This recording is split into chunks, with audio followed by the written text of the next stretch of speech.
Pada pekabaran Sabat pagi yang indah ini kita akan belajar dari surat Yohanes. Apakah surat Yohanes mengajarkan tentang Trinitas? Sebab ada umat-umat Tuhan yang menggunakan surat Yohanes sebagai dasar atau bukti adanya doktrin Trinitas. Kita tahu dalam Injil Yohanes, kaum Trinitas sudah gunakan pasal 14, 15, dan 16 sebagai dasar Trinitas. Mereka juga gunakan surat Yohanes sebab penulisnya sama. Nah, sebagai informasi, dalam surat 1, 2, dan 3 Yohanes, kata Yesus itu tertulis 14 kali. Kata anak, yaitu khususnya anak Allah, tertulis 24 kali. Lalu kata Kristus 17 kali, kata Bapa 15 kali, kata Allah lebih dari 60 kali, dan kata roh hanya 10 kali. Itu pun hanya dalam surat 1 Yohanes. Dan nanti kita lihat yang ke-10 itu dikurangi 1, sebab yang 1 disisipkan, ditambahkan. Jadi hanya 9. Kalau hanya melihat statistik tersebut, maka antara Allah yaitu Bapa dan Anak dengan Roh tidak setara dan tidak seimbang. Karena paling banyak disebut tentang siapa? Tentang Allah, lebih dari 60 kali. Yang kedua adalah tentang Anak, 24 kali, Yesus Kristus 17 kali. Karenanya, mari kita kaji dan pelajari, adakah surat Yohanes mengajarkan Trinitas? Dan jika tidak, pelajaran apa yang utama dari surat Yohanes ini bagi kita? Sebab kita belajar bukan hanya mau cari apa yang benar, tetapi apa menjadi bagian kita, terutama dalam kerohanian kita. Mari kita mulai dari 1 Yohanes 3:24, ayat yang sering digunakan sebagai bukti doktrin Trinitas. Barang siapa menuruti segala perintahnya, ia diam di dalam Allah, dan Allah di dalam dia. Dan demikianlah kita ketahui bahwa Allah ada di dalam kita, yaitu Roh yang telah Ia karuniakan kepada kita. Ayat ini sering disalahartikan oleh saudara-saudara kita kaum Trinitas. Mereka jadikan ayat ini sebagai dasar adanya oknum Allah Roh. Sebab dikatakan Allah ada di dalam kita, yaitu Roh yang dikaruniakannya kepada kita. Nah, kaum Trinitas selalu menuduh kaum anti-Trinitas sebagai yang suka berasumsi. Padahal merekalah yang sebenarnya berasumsi. Mereka tidak mau selidiki siapa Allah yang dimaksudkan oleh Yohanes. Karena mereka merasa sudah tahu Allah yang dimaksudkan, yaitu Trinitas. Kaum Trinitas melihat ayat-ayat berdasarkan kacamata Trinitas. Jadi kalau ada ayat menyatakan ada Allah dan Roh, ini adalah Trinitas. Kalau ada ayat isinya Allah, Anak, dan Roh, ini bukti Trinitas. Mereka lihat semua berdasarkan kacamata Trinitas, tanpa berusaha mengetahui siapa Allah yang dimaksud. Nah, siapakah Allah yang Yohanes maksudkan dalam ayat ini? Kita perlu kenal, sebab Yohanes dari awal sampai akhir, dari Injil dan suratnya, Allah yang dia sampaikan adalah sama. Tidak mungkin Yohanes mengatakan Allah berbeda dalam tulisannya. Kita buka 1 Yohanes 1 ayat 1 sampai 2. 1 Yohanes 1 ayat 1 sampai 2. Saya sengaja kasih tanda warna supaya nanti kita lihat padanannya dengan ayat yang lain. Mudah kita menyandingkannya. Dikatakan, apa yang telah ada sejak semula, yang telah kami dengar, yang telah kami lihat dengan mata kami, yang telah kami saksikan, dan yang telah kami raba dengan tangan kami tentang firman hidup, itulah yang kami tuliskan kepada kamu.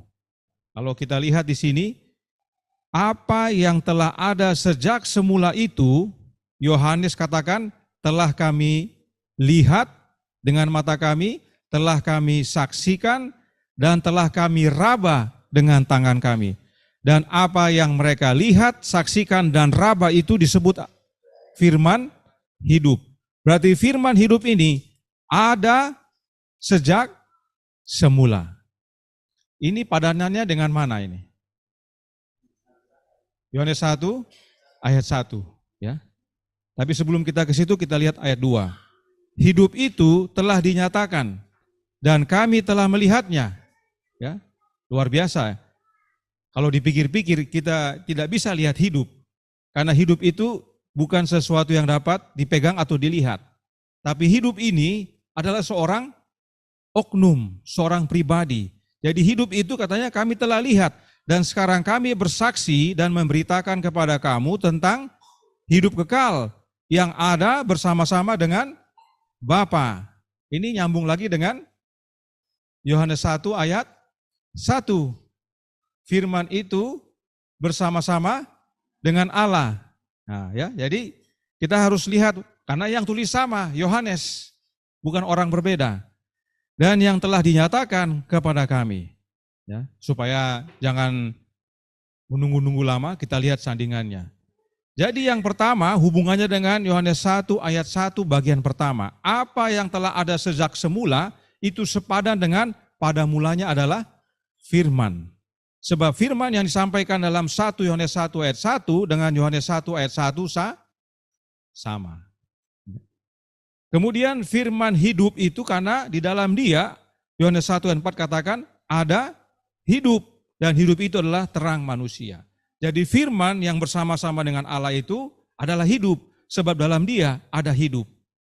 Dan dikatakan hidup yang kekal yang ada bersama-sama dengan Bapa. Sebab dikatakan ia pada mulanya bersama-sama dengan Allah.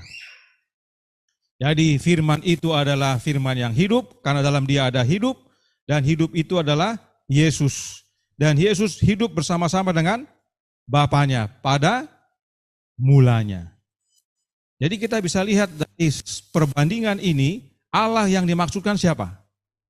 Bapa.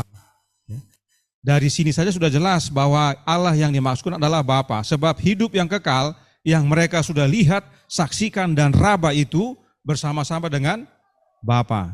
Dan dalam Injilnya dia katakan bersama-sama dengan Allah. Oleh karena itu Allah dan Bapa adalah sama.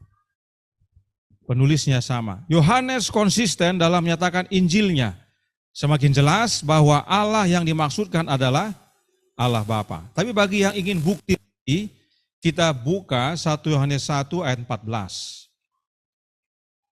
Dikatakan sana, firman itu telah menjadi manusia dan diam di antara kita.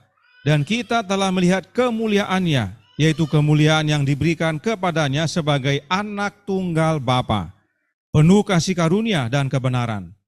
Kemudian ayat 18 berkata, tidak seorang pun yang pernah melihat Allah, tetapi anak tunggal Allah yang ada di pangkuan Bapa, dialah yang menyatakannya. Kembali Yohanes menggunakan kata Bapa dan Allah secara bergantian. Ayat 14 dikatakan anak tunggal Bapa.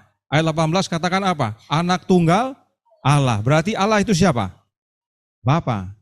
Hanya dalam Yohanes pasal 1 sudah jelas Allah itu siapa. Tapi orang belajar bahasa Yunani, belajar bahasa ini, bahasa itu, padahal bahasa Indonesia sudah jelas. Kita pergi ke kampung-kampung mengajar Alkitab firman Tuhan untuk memperkenalkan Allah, tidak perlu dengan bahasa Yunani. Bahasa Indonesia sudah jelas. Orang yang di desa bisa mengerti bahwa Allah yang dimaksudkan oleh Yohanes adalah Allah Bapa. Jadi, inilah Allah yang dinyatakan oleh Yohanes. Nah, kalau kita lihat tadi dalam Yohanes 1 ayat 1 dikatakan firman itu bersama-sama dengan Allah dan firman itu adalah Allah dan kita tahu Allah adalah Bapa, masakan firman itu adalah Bapa? Sebab dikatakan firman itu bersama-sama dengan Allah. Berarti ada dua oknum yang berbeda, tidak mungkin sama. Oleh karena itu kita harus tahu kenapa Yohanes katakan firman itu adalah Allah. Nah, pada sahabat ini kita tidak bahas itu. Kita sudah bahas beberapa waktu lalu, bagi yang mau mengikuti pelajarannya bisa ikuti pelajaran tentang keilahian Kristus dalam channel YouTube Yohanes 1:3. Kita di situ akan dijelaskan apa maksudnya firman itu adalah Allah berdasarkan firman Tuhan, serta juga apa maksudnya pada mulanya adalah firman. Semuanya berdasarkan firman Tuhan. Nah, kita kembali ke 1 Yohanes 1 pasal 1. Maaf, saya ulangi. Kita kembali kepada surat Yohanes yang pertama. Kita kembali ke ayat 24 dari pasal 3.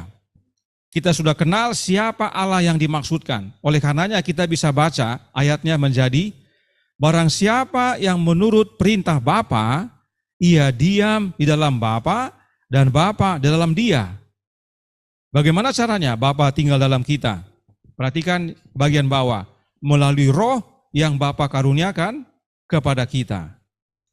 Ini juga punya padanan, yaitu Yohanes 14. Sebab penulisnya Yohanes yang sama. Kita tandai semuanya dengan warna kuning dengan hijau. Nanti lihat yang kuning dengan kuning, hijau dengan hijau. Kita sudah baca 1 Yohanes 3:24, kita baca Yohanes 14 ayat 21 sampai 23 yang berkata, barang siapa memegang perintahku dan melakukannya, sama dengan yang kuning ya. Barang siapa menuruti segala perintahnya, sama itu? Sama ya. Dialah yang mengasihi aku, dan barang siapa mengasihi aku, ia akan dikasihi oleh Bapa-Ku, dan aku pun akan mengasihi dia, dan akan menyatakan diriku kepadanya. Bagaimana Yesus menyatakan dirinya kepada orang yang menurut dan mengasihi dia? Padahal Yesus bilang, saya akan pulang, saya akan pergi. Caranya adalah melalui roh, ya, rohnya itu. Kemudian ayat 22, itu sebabnya para murid bertanya, Yudas contohnya yang bukan Iskariot, dia bertanya, Tuhan, apakah sebabnya maka engkau hendak menyatakan dirimu kepada kami dan bukan kepada dunia? Yudas tidak tanya, Tuhan itu roh itu siapa? Kami belum kenal. Tapi mereka sudah kenal. Mereka tahu roh itu adalah Yesus yang akan datang, tapi mereka tidak mengerti bagaimana caranya. Kamu bilang kamu mau pulang, tapi kamu bilang kamu mau datang lagi, dan dunia tidak melihat. Bagaimana caranya? Apa sebabnya? Yesus jawab dalam ayat 23, jika seorang mengasihi aku, ia akan menuruti firmanku, sama dengan yang kuning ya. Lalu, dan Bapa-Ku akan mengasihi dia, dan kami, siapa kami ini? Bapa dan anaknya akan datang kepadanya dan diam bersama-sama dengan dia. Inilah hubungannya dengan yang hijau. Ia diam dalam Allah dan Allah dalam dia. Roh yang telah ia karuniakan. Sebab Bapa dan anak diam dalam kita oleh kehadiran roh yang dikaruniakan Bapa. Itu sebabnya kalau kita baca Yohanes 14 ayat 20, ayat sebelum ini, Yesus berkata, pada waktu itulah kamu akan tahu bahwa aku di dalam Bapa-Ku dan kamu di dalam aku dan aku di dalam kamu. Nah, pada waktu Yesus berkata ini, maka artinya saat kita menerima Kristus itu sama dengan menerima siapa? Bapa, sebab Yesus di dalam Bapa. Karena Yesus dalam Bapa, saat kita terima Yesus dalam hidup kita, dengan sendirinya kita terima siapa? Bapa. Ini hubungannya dengan Yohanes pasal berapa? 14 ayat 6. Ya. Akulah jalan dan kebenaran dan hidup. Jalan, Yesus jalan. Lalu kata Yesus apa katanya? Tidak ada seorang pun yang datang kepada Bapa kalau tidak melalui aku. Jadi kalau kita mau memiliki Bapa dalam hidup kita, kita harus memiliki siapa? Yesus. Makanya Yesus bilang, aku tinggal dalam Bapa, lalu aku tinggal dalam kamu, maka kamu tinggal dalam Bapa. Ya. Supaya kita lihat yang 1 Yohanes 3:24 ini, ia diam dalam Allah dan Allah dalam dia. Allah adalah Bapa. Karenanya bagaimana caranya diam dalam Bapa? Dengan menerima Yesus dalam hidup kita. Ya. Hal yang serupa Yesus ulangi dalam doanya. Ini dia sudah sampaikan tapi dia doakan kepada Bapanya. Yohanes 17 ayat 21. Supaya mereka semua menjadi satu sama seperti engkau ya Bapa di dalam aku dan aku di dalam engkau. Ya, dia ulang-ulang, Bapa dalam aku dalam Bapa. Agar mereka juga, yaitu para murid, di dalam kita. Siapa kita? Bapa dan anak. Ya, kalau kata kita itu bukan harus 3, bisa saja 2, bisa saja 100. Tapi dalam ayat ini konteksnya adalah 2, Bapa dan anaknya. Supaya dunia percaya bahwa engkaulah yang mengutus aku. Jadi oleh karena Yesus dalam Bapa dan Bapa dalam Yesus, saat kita menerima Yesus, sebagaimana Yohanes 14 ayat 20 tadi katakan, maka dengan sendirinya kita terima Bapa dalam kita. Itu sebabnya Yesus berkata, mereka juga dalam kita, yaitu dalam Bapa dan anaknya. Ayat 23 dia tekankan lagi dalam doanya, Yohanes 17 ayat 23, aku di dalam mereka dan engkau di dalam aku. Maka dengan sendirinya Bapa dalam mereka, ya. Yesus ini adalah penghubung jalan, tangga, sebagaimana mimpi Yakub. Supaya mereka sempurna menjadi satu, agar dunia tahu bahwa engkau yang telah mengutus aku, dan bahwa engkau mengasihi mereka sama seperti engkau mengasihi aku. Ada hubungan antara menurut perintah dengan mengasihi, dengan menerima kehadiran Bapa dan Anak dalam hidup kita. Nah, kenapa Bapa mengasihi Yesus?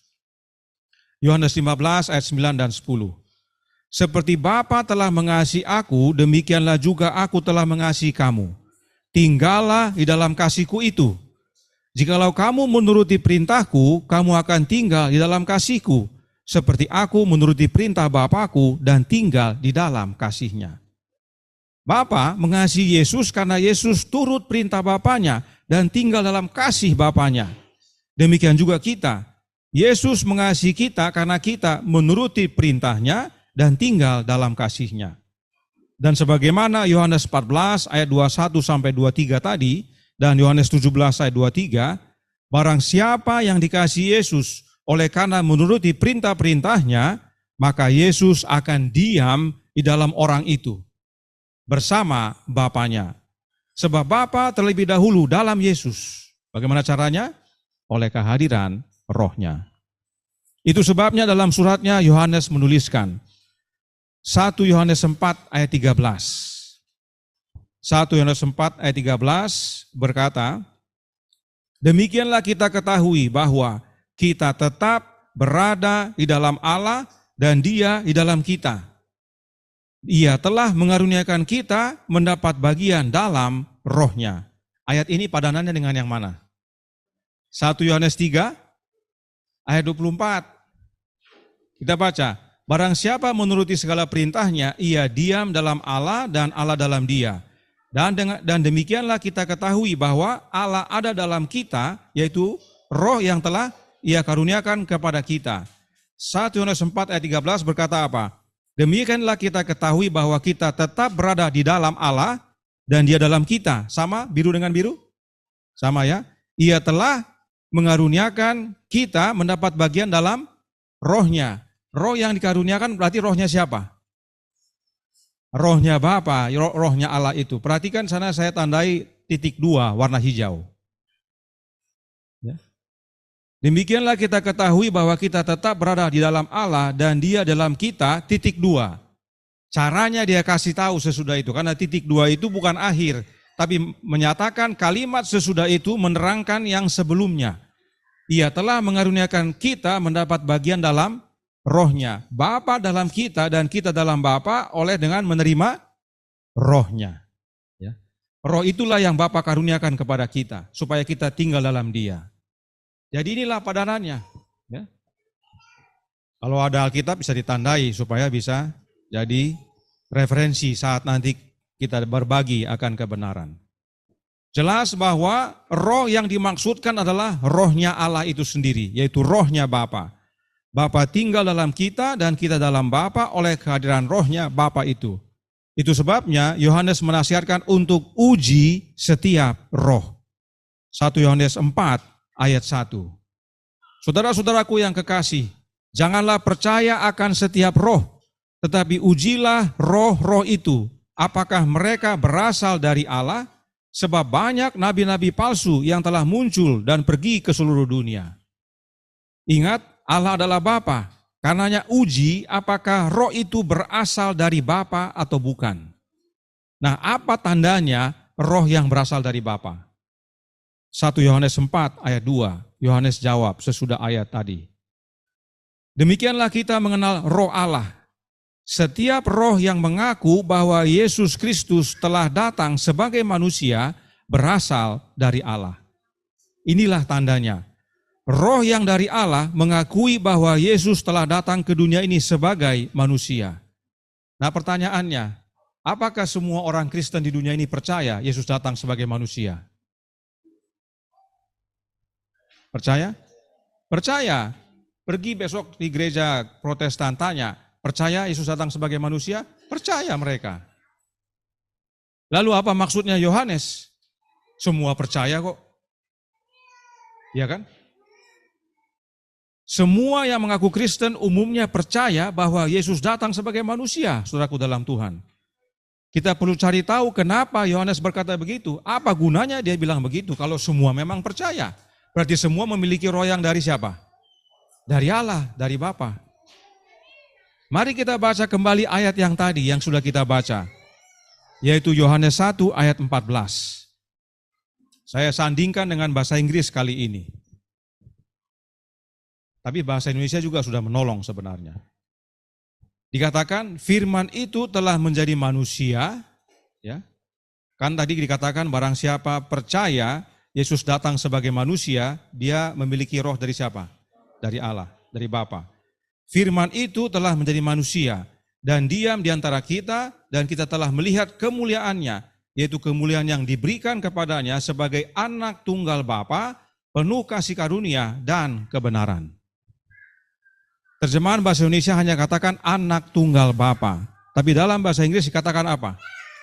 The only begotten of the Father. Apa arti kata begotten?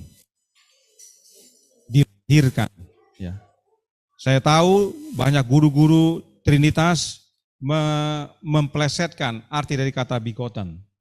Karena kata begotten ini diterjemahkan dari kata Yunani monogenes. Monogenes ini juga punya makna istimewa, punya makna unik atau khas. Itulah yang mereka ambil. Mereka jadikan arti daripada kata begotten. Sehingga mereka katakan Yesus itu adalah anak yang unik, anak yang khas dari Allah. Tetapi saat kita mengaplikasikan, atau saya ulangi, saat kita menyelidiki kata begotten dalam Alkitab, kata monogenes dalam Alkitab, khususnya Perjanjian Baru, ada 9 kali digunakan kata monogenes. Dan semua yang 9 itu digunakan untuk anak kandung. Bukan anak istimewa, bukan anak yang khas, bukan anak yang unik, tapi anak kandung. Ya, ada pelajarannya, bisa ikuti juga di channel yang sama. Jadi, melalui tulisan Yohanes, dia menyatakan apa yang dia nyatakan. Yohanes mau kasih tahu sama kita bahwa firman yang menjadi manusia itu adalah anak yang dilahirkan oleh Bapa. Jadi yang Yohanes mau sampaikan bahwa Yesus atau firman yang telah datang menjadi manusia, dia adalah anak satu-satunya Bapa. Sebab dia adalah yang diperanakan oleh Bapa, yang lahir dari Bapa. Yang lahir dari Bapa cuma satu, tidak banyak. Jadi, mengakui Yesus telah datang sebagai manusia adalah mengakui bahwa Yesus adalah anak tunggal Bapa. Sebab Yesuslah satu-satunya yang lahir dari Bapa, satu-satunya yang Bapa peranakan. Karenanya, yang datang ke dunia menjadi manusia adalah anak yang Bapa peranakan. Nah, roh yang mengakui akan hal ini berasal dari Allah. Tetapi roh yang tidak mengakui akan kebenaran ini bukan berasal dari Allah. Itu alat ujinya. Itu sebabnya dalam ayat 3 Yohanes berkata, 1 Yohanes 4 ayat 3, dan setiap roh yang tidak mengaku Yesus tidak berasal dari Allah. Roh itu adalah roh antikristus, dan tentang dia telah kamu dengar bahwa ia akan datang dan sekarang ini ia sudah ada di dalam dunia. Dalam bahasa Indonesia kurang lengkap. Kita lihat dalam bahasa Inggris versi King James. Dikatakan dalam versi King James, and every spirit that confesseth not that Jesus Christ is come in the flesh is not of God. Jadi kalau bahasa Inggris lebih lengkap, serupa dengan yang sebelumnya, ya, bahwa roh yang tidak mengaku bahwa Yesus datang sebagai manusia atau dalam daging tidak berasal dari Allah. Yang sebelumnya kan bilang begitu ya. Demikianlah kita mengenal roh Allah. Setiap roh yang mengaku bahwa Yesus Kristus telah datang sebagai manusia berasal dari Allah. Telah datang sebagai manusia ini tidak ditulis lagi di ayat 3. Dan setiap roh yang tidak mengaku Yesus langsung koma tidak berasal dari Allah. Padahal harusnya yang tidak mengakui Yesus telah datang sebagai manusia. Dalam versi bahasa Inggris tertulis sama. Jadi kita perlu tahu bedanya. Jadi saudaraku dalam Tuhan, syaratnya harus jelas bahwa roh yang dari Bapa adalah roh yang mengakui Yesus telah datang sebagai manusia, yaitu anak yang Bapa peranakkan. Itulah yang datang sebagai manusia. Dan roh yang tidak berasal dari Allah, yaitu roh yang tidak mengakui Yesus datang sebagai manusia, yaitu yang datang, yaitu anak Allah yang Bapa peranakkan. Jadi syaratnya sama, tapi yang satu mengakui, yang satu tidak mengakui. Ini hanya untuk membantu. Tidak tahu kenapa versi bahasa Indonesia tidak lengkap. Padahal maksudnya sama. Dan oleh karena itu, mereka yang berasal dari Allah, yaitu anak-anak Allah, tidak perlu takut. Sebab dalam ayat 4, Yohanes menuliskan, 1 Yohanes 4 ayat 4. Kamu berasal dari Allah, anak-anakku, dan kamu telah mengalahkan nabi-nabi palsu itu. Sebab roh yang ada di dalam kamu lebih besar daripada roh yang ada di dalam dunia. Dalam versi King James berbeda, dia tidak katakan spirit. Dalam versi King James dikatakan, because greater is he that is in you than he that is in the world. Ya, dia tidak bilang spirit. Berarti dalam hal ini, roh itu adalah oknum. Ya. Siapakah yang lebih besar dari semua? Yohanes 10 ayat 29. Bapakku yang memberikan mereka kepadaku lebih besar daripada siapapun, dan seorang pun tidak dapat merebut mereka dari tangan Bapa. Dia yang lebih besar itu adalah Bapa. Karenanya Bapa lah yang diam dalam kita, sebagaimana tadi dikatakan oleh Yohanes, oleh kehadiran rohnya. Dan dia jauh lebih besar dari dia yang dalam dunia. Dan Bapa ada dalam kita oleh kehadiran rohnya.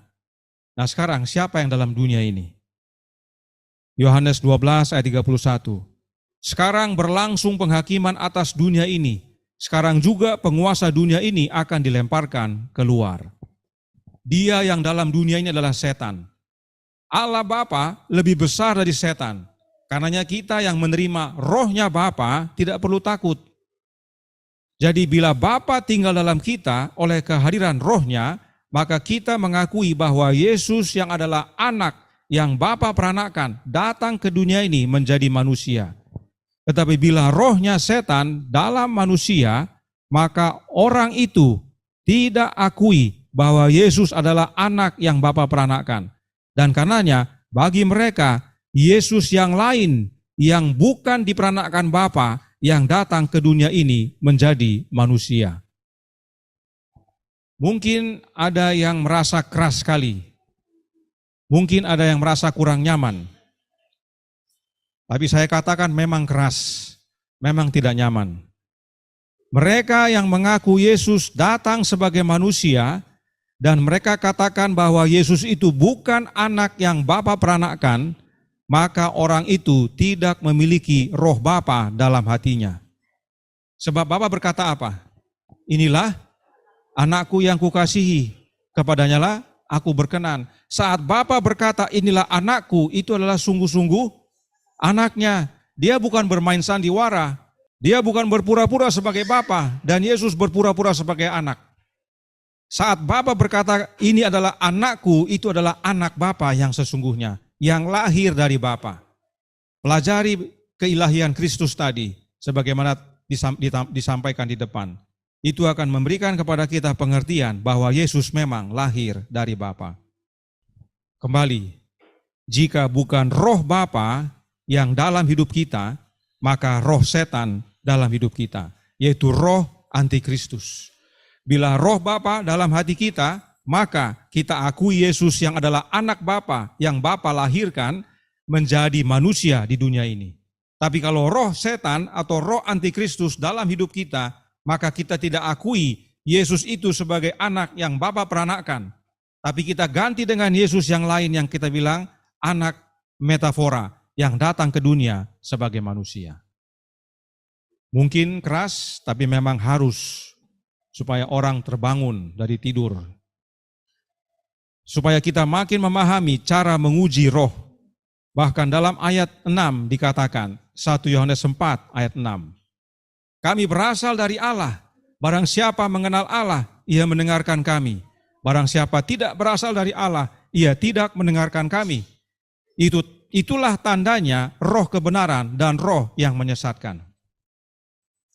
Siapa yang memiliki roh kebenaran akan mendengarkan pekabaran kebenaran yang dibawakan. Tetapi bila bukan roh kebenaran dalam manusia, maka meski begitu jelas dinyatakan tentang kebenaran anak Allah, orang tersebut tidak akan mendengar. Sebab dalam dia ada roh yang menyesatkan. Coba perhatikan, di sini ada beberapa yang ikut grup WA, ya, grup WA diskusi doktrin dan sebagainya. Mungkin yang di Zoom juga. Perhatikan roh dalam grup itu. Kalau kita mengabarkan bahwa Yesus adalah anak yang Bapa peranakkan, yang lahir dari Bapa, perhatikan roh yang diberikan, tanggapan yang diberikan. Oleh karenanya tidak ada gunanya kita jawab mereka-mereka itu. Sebab roh yang dalam hidup mereka adalah roh yang menyesatkan, bukan roh yang dari Bapa. Karenanya saudaraku dalam Tuhan, dengar baik-baik. Saudara berada dalam kebenaran Allah yang benar ini, bukan sembarangan, bukan kebetulan. Saudara mendengar dan mengerti adalah karena roh yang dari Bapa ada dalam hati saudara. Amin. Roh Bapa bekerja dalam hati kita. Bagaimana caranya? Melalui anaknya. Roh Kristus menuntun kita ke dalam seluruh kebenaran hingga kita tiba di grup ini. Sebab bagaimanapun jelasnya kita jelaskan Alkitab, bagaimanapun jelasnya kita jelaskan roh nubuat kepada orang-orang, tapi kalau dalam hatinya roh yang menyesatkan, dia tidak akan dengar. Dia tidak akan mengerti. Dia akan keraskan hati. Sadar dan ingat akan hal ini. Sebab jika tidak, saudara akan anggap enteng kebenaran ini. Anggap main-main. Sebab saudara pikir itu karena diri saudara. Oh tidak, kita mengerti karena Bapa bekerja dalam hati kita. Kita tidak akan berada di sini kalau bukan Bapa yang bekerja dalam hidup kita. Melalui anaknya. Ingat baik-baik. Kita sudah lihat roh-roh yang lain. Motif-motif yang lain. Awalnya terkesan mendengar dan mengerti. Tapi akhirnya terlihat nyata motif yang sebenarnya. Mana mereka sekarang? Tidak ada lagi. Karenanya uji roh yang dalam diri saudara. Kenapa saya ada di sini? Apakah ini karena saya punya hikmat mengerti firman? Oh tidak. Itu karena kita mau buka hati kita, menerima Bapa dalam hati kita melalui anaknya. Sehingga kita mengerti, mengakui bahwa Yesus adalah anak yang Bapa peranakkan dan dialah yang datang ke dunia ini menjadi manusia. Bagaimana Allah bekerja dalam hidup kita? Melalui anaknya. 1 Yohanes pasal 5 ayat 6. Inilah dia yang telah datang dengan air dan darah, yaitu Yesus Kristus. Bukan saja dengan air, tetapi dengan air dan dengan darah. Dan rohlah yang memberi kesaksian, karena roh adalah kebenaran. Jadi Bapa bekerja melalui anaknya, yaitu Yesus Kristus. Dan penting dinyatakan bagaimana anak Allah datang, yaitu dengan air dan darah. Terjemahan lain katakan melalui air dan darah. Ya, kalau dalam bahasa Inggris di sini dikatakan by water and by blood. Tapi ada lagi terjemahan katakan through water and blood. Ya, through itu melalui. Maknanya serupa. Kenapa disebutkan melalui air dan darah? Karena inilah proses Yesus datang ke dunia menjadi manusia, yaitu melalui kelahiran. Kita pelajari tentang air dan tentang darah. Alkitab menjelaskan tentang hal ini dalam Yeremia 17 ayat 13. Ya pengharapan Israel, Tuhan, semua orang yang meninggalkan Engkau akan menjadi malu. Orang-orang yang menyimpang daripadamu akan dilenyapkan di negeri. Sebab mereka telah meninggalkan sumber air yang hidup, yakni Tuhan. Nah, kita sudah belajar Tuhan dalam huruf itu besar itu siapa? Allah Bapa. Allah Bapa dialah sumber air hidup. Nah, kita simpan ini. Yohanes 4 ayat 23 dan 24 berkata, tetapi saatnya akan datang dan sudah tiba sekarang, bahwa penyembah-penyembah benar akan menyembah Bapa dalam roh dan kebenaran. Sebab Bapa menghendaki penyembah-penyembah demikian. Allah itu roh. Barang siapa menyembah Dia, harus menyembahnya dalam roh dan kebenaran. Kembali kalau kita perhatikan di sini, Yohanes menyatakan Allah itu siapa? Bapa, ya. Allah itu adalah Bapa. Bapa itu sumber air hidup, Bapa itu adalah roh. Itu sebabnya dalam Yohanes 7 ayat 38 dan 39 Yesus menyatakan yang berikut ini. Barang siapa percaya kepadaku seperti yang dikatakan oleh kitab suci, dari dalam hatinya akan mengalir aliran-aliran air hidup. Yang dimaksudkannya ialah roh yang akan diterima oleh mereka yang percaya kepadanya. Sebab roh itu belum datang karena Yesus belum dimuliakan. Kita sudah bahas ini, tapi fokus kita adalah aliran air hidup itu sama dengan roh. Karena yang Yesus maksudkan dengan aliran air hidup adalah roh. Ya. Air hidup itu sama dengan roh. Dan sumbernya adalah Allah Bapa.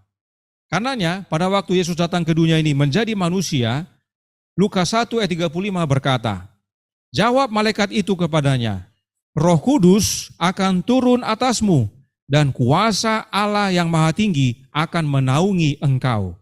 Sebab itu anak yang akan kau lahirkan itu akan disebut kudus, anak Allah. Ayat ini disalahgunakan dan disalahartikan oleh saudara-saudara kita kaum Trinitas. Mereka gunakan ini sebagai dasar bahwa Yesus lahir dan disebut anak nanti waktu lahir di dunia ini. Sebab kaum Trinitas tidak percaya bahwa Yesus telah terlebih dahulu lahir dari Bapa di masa kekekalan. Itulah keterbatasan kaum Trinitas. Allahnya Trinitas memiliki keterbatasan. Kembali, Allah Bapa adalah sumber air hidup. Allah Bapa adalah roh. Air hidup itu sama dengan roh, dan Yesus lahir oleh karena Roh Kudus yang adalah kuasa Allah Bapa yang Maha Tinggi. Inilah maknanya Yesus telah datang dengan air atau melalui air. Dan Yesus datang untuk menjadi manusia, karenanya harus mempunyai darah. Itu sebabnya Yesus lahir melalui perempuan. Galatia 4 ayat 4 berkata, tetapi setelah genap waktunya, maka Allah mengutus anaknya yang lahir dari seorang perempuan dan takluk kepada hukum Taurat. Perhatikan, Allah yaitu Bapa mengutus anaknya untuk datang ke dunia ini menjadi manusia, yaitu yang lahir dari seorang perempuan. Jadi sebelum lahir di dunia ini, Yesus adalah anak di sorga. Karena memang Yesus lahir dari Bapanya. Dan ini semua disaksikan oleh roh yang adalah kebenaran. Tadi dikatakan oleh Yohanes, ini semua disaksikan oleh roh yang adalah kebenaran. Nah, dari mana roh kebenaran datang atau keluar? Yohanes 15 ayat 26. Jikalau penghibur yang akan kutus dari Bapa datang, yaitu roh kebenaran yang keluar dari Bapa, ia akan bersaksi tentang aku. Bisa kita lihat dari awal sampai sekarang Yohanes berbicara tentang Bapa. Sebab roh yang dari Bapa adalah roh yang benar. roh yang mengakui Yesus datang sebagai manusia, yaitu Yesus yang adalah anak yang lahir dari Bapa. Sebab yang Bapa utus adalah anaknya sendiri, yang nantinya lahir dari perempuan. Mereka yang tidak percaya akan kebenaran ini adalah anti-Kristus. Bukan saya yang bicara, Yohanes yang katakan. Sebab mereka memiliki roh yang tidak mengakui bahwa Yesus yang adalah anak Allah yang Bapa peranakkan. Anak itu telah datang menjadi manusia melalui air dan darah. Karenanya uji setiap roh. Dan dua ayat terakhir yang menyatakan tentang roh adalah 1 Yohanes 5 ayat 7 dan 8. Sebab ada 3 yang memberi kesaksian. Di dalam sorga, Bapa, Firman, dan Roh Kudus. Dan ketiganya adalah satu. Dan ada 3 yang memberi kesaksian di bumi, roh dan air dan darah. Dan ketiganya adalah satu. Perhatikan ada tanda kurung buka dalam ayat 7 dan ada tanda kurung tutup di ayat 8. Tentang hal ini, Gereja Advent melalui ahli teologinya berkata, ya, tentang kalimat yang di dalam tanda kurung. Gereja Advent melalui ahli teologianya yang bernama Angel Manuel Rodriguez dalam website adventistbiblicalresearch.org menjelaskan tentang 1 Yohanes 5 ayat 7. Dia bilang begini, dalam kasus yang Anda kutip, kami tahu betul apa yang terjadi. Bagian yang diberi tanda kurung tersebut pertama kali muncul dalam manuskrip versi Latin hanya setelah tahun 600 sesudah Masehi. Artinya sebelum 600 Masehi dia tidak ada. Bagian ini tidak ditemukan dalam manuskrip Yunani sampai nanti setelah tahun 1400 sesudah Masehi. Selanjutnya, menurut para ahli, bagian tersebut ditemukan dalam 4 manuskrip Yunani yang diterjemahkan dari bahasa Latin dan disisipkan ke dalam teks Yunani. Penambahan ini tidak ditemukan dalam versi kuno lainnya. Ini pernyataan resmi Gereja Advent, ada di website BRI, Biblical Research Institute. Ya, bahwa teks itu disisipkan, teks itu ditambahkan yang dalam kurung itu. Kemudian Angel melanjutkan, bagaimana kalimat itu bisa menjadi bagian dari teks Yunani? Berikut cerita selanjutnya. Ketika Erasmus menerbitkan Perjanjian Baru Yunani versinya, Erasmus ini dia ahli bahasa Yunani. Dia menerjemahkan Alkitab bahasa Latin ke bahasa Yunani. Ya. Pada waktu dia menerbitkan versi pertamanya, dia tidak menyisipkan tambahan pada 1 Yohanes 5 ayat 7 dari 2 edisi pertamanya, yaitu tahun 1516, tahun 1519. Coba ingat tahunnya ya, nanti saya ada tanya. Dengan alasan bahwa dia tidak dapat menemukan kata-kata tersebut dalam manuskrip Yunani manapun. Karena ditekan oleh beberapa orang, perhatikan ya, karena ditekan oleh beberapa orang untuk memasukkan tambahan ini ke dalam teks Yunani, Erasmus mengusulkan agar jika mereka dapat menunjukkan kepadanya satu manuskrip Yunani yang berisi tambahan tersebut, ia akan memasukkannya ke dalam edisi berikutnya. Dia sudah baca, dia cek-cek, tidak ada. Pada waktu dia terjemahkan apa adanya, tidak ada sisipan kata itu. Tapi ada yang menekan dia untuk masukkan. Dia bilang apa? Oke, tunjukkan. Kalau ada edisi Yunani yang berisi kalimat tambahan itu, saya akan tambahkan pada edisi berikutnya. Apa yang terjadi kemudian? Dan benar, mereka menemukan sebuah manuskrip Yunani yang di dalamnya terdapat tambahan yang menurut para ahli berasal dari abad ke-16 sesudah Masehi. Diterjemahkan dari bahasa Latin ke bahasa Yunani dan ditambahkan ke teks Yunani. Erasmus kemudian memasukkannya ke dalam Perjanjian Baru Yunani edisi tahun 1522.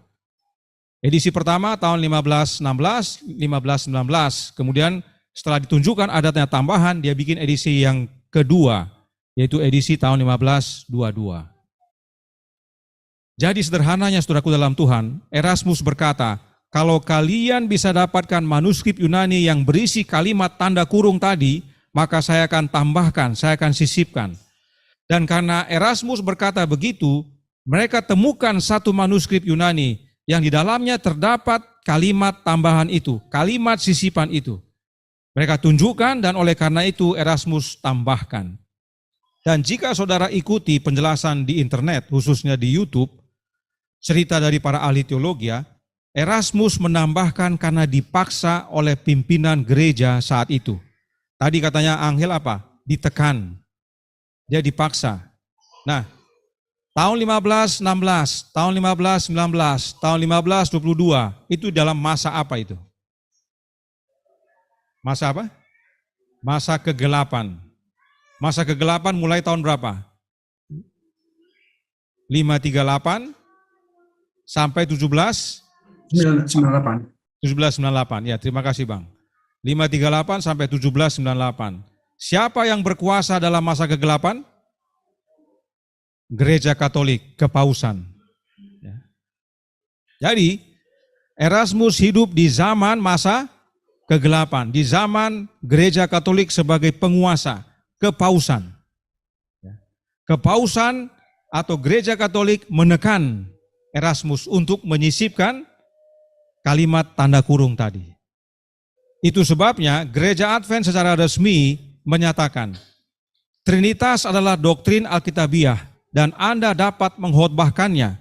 Sebab memang gereja Advent percaya Trinitas, namun katanya jangan Anda gunakan ayat ini. Jadi 1 Yohanes 5 ayat 7 dan 8 gereja Advent larang untuk digunakan sebagai dasar Trinitas. Tapi banyak pendeta gereja Advent, umat gereja Advent tidak tahu. Mereka masih gunakan ayat itu sebagai bukti Trinitas. Inilah tanda-tanda kebingungan. Kalau mau dikasih tahu, nanti banyak yang bertanya, kenapa? Tidak dikasih tahu, orang tetap bikin. Padahal dilarang, katanya jangan, dilarang. Ya. Inilah saudaraku dalam Tuhan yang menjadi masalah dalam dunia Trinitas. Firman Tuhan tidak perlu begitu. Ya. Adakah kita sebagai umat yang percaya kepada Allah yang benar mengajarkan doktrin Allah yang benar dapat saudara khotbahkan, tapi jangan gunakan ayat Ulangan 6 ayat 4. Jangan gunakan Yohanes 17 ayat 3. Ada kita pernah bilang begitu? Tidak ada. Semua isi Alkitab bisa kita jelaskan berdasarkan Allah yang benar. Yuk, Matius 28 ayat 19 bisa kita dapatkan penjelasan Alkitab bahwa itu bukan tentang Trinitas. Ya. Tapi Trinitas rupanya punya keterbatasan. Ada ayat-ayat yang tidak boleh digunakan. Kalau kita mau bahas ayat-ayat itu juga, meskipun disisipkan, kita bisa tahu yang benar tanpa harus dihapus. Tetapi oleh karena memang sejarah menyatakan itu disisipkan, itu ditambahkan, ada Alkitab-Alkitab lain yang tidak mau pakai. Contohnya Alkitab Revised Version, Alkitab yang sering dikutip oleh Nyonya White. Revised Version bunyinya begini, saya langsung baca Indonesianya ya. Dan rohlah yang memberi kesaksian, karena roh adalah kebenaran. Sebab ada 3 yang memberi kesaksian, roh dan air dan darah, dan ketiganya setuju dalam satu. Inilah tanpa kalimat sisipan, tanpa ditambahkan yang tanda kurung tadi. Inilah aslinya. Yang dalam kurung tadi itu tambahan, diakui oleh sejarawan dan bahkan para ahli teologi. Nah, yang menjadi pertanyaan adalah, kita sudah belajar, roh itu siapa? Rohnya siapa ini? Rohnya Bapa. Yang datang dengan air dan darah siapa? Yesus. Bapa dan Yesus setuju dalam satu. Satu apa? Satu kesaksian. Kita baca 1 Yohanes 5 ayat 9 sampai 12. Kita menerima kesaksian manusia, tetapi kesaksian Allah lebih kuat. Sebab demikianlah kesaksian yang diberikan Allah tentang anaknya. Barang siapa percaya kepada anak Allah, ia mempunyai kesaksian itu di dalam dirinya. Barang siapa tidak percaya kepada Allah, ia membuat dia menjadi pendusta, karena ia tidak percaya akan kesaksian yang diberikan Allah tentang anaknya. Apa kesaksian yang Allah berikan tentang anaknya? Inilah anakku yang kukasihi. kepadanya lah aku berkenan. Anak yang bagaimana itu? Anak yang Bapa peranakan. Ayat 11. Dan inilah kesaksian itu, Allah telah mengaruniakan hidup yang kekal kepada kita, dan hidup itu ada di dalam anaknya. Barang siapa memiliki anak, ia memiliki hidup. Barang siapa tidak memiliki anak, ia tidak memiliki hidup. Inilah pentingnya saudaraku dalam Tuhan menguji setiap roh. Roh yang dari Bapa mengaku bahwa Yesus datang sebagai manusia, yaitu Yesus yang adalah anak yang lahir dari Bapa. Karenanya surat Yohanes sama sekali tidak mengajarkan Trinitas. Oleh sebab itu Yohanes menasihatkan agar uji setiap roh, dan terbukti roh Trinitas tidak mengakui Yesus sebagai anak yang Bapa peranakan. Dengan demikian, Trinitas menghadirkan Yesus yang lain, yaitu Yesus yang bukan anak yang Bapa peranakan. Nah, berdasarkan kesaksian Bapa, hidup kekal dikaruniakan di dalam anaknya, yaitu anak yang lahir dari Bapa. Untuk itu, dalam suratnya yang kedua, Yohanes berkata, 2 Yohanes 1 ayat 7, sebab banyak penyesat telah muncul dan pergi ke seluruh dunia yang tidak mengaku bahwa Yesus telah datang sebagai manusia. Itu adalah si penyesat dan anti-Kristus. Pada saat Yohanes berkata, Yesus Kristus telah datang sebagai manusia, kita harus pahami apa? Apa yang harus kita pahami? Pada saat Yohanes berkata, Yesus Kristus telah datang sebagai manusia, kita harus pahami, Yesus Kristus yang Yohanes maksudkan, Yesus Kristus yang lahir dari Bapa. Dia tidak perlu tulis di sini, karena dia sudah tulis dalam Injilnya. Yohanes 1 ayat 14, firman itu telah menjadi manusia, yaitu anak yang diperanakkan Bapa, the only begotten of the Father. Ya. Karenanya Yohanes menyatakan, 1 Yohanes 5 ayat 13, 1 Yohanes 5 ayat 13, ayat penutup. Semuanya itu kutuliskan kepada kamu, supaya kamu yang percaya kepada nama anak Allah tahu bahwa kamu memiliki hidup yang kekal. Jangan percaya setiap roh. Uji roh-roh itu. Dan pastikan roh Bapa di dalam kita oleh kehadiran roh anaknya. Sebab roh Bapa lah yang mengakui bahwa anaknya adalah anak yang lahir dari Bapa, dan anak yang itulah yang telah datang menjadi manusia, agar barang siapa yang percaya tidak binasa, melainkan beroleh hidup yang kekal. Siapa memiliki anak, memiliki hidup. Siapa tidak memiliki anak, tidak memiliki hidup. Kiranya ini menjadi pembaharuan bagi kita semua. Uji dan terimalah anak yang Bapa peranakan. Tuhan memberkati, saya bawa dalam nama Yesus. Amin.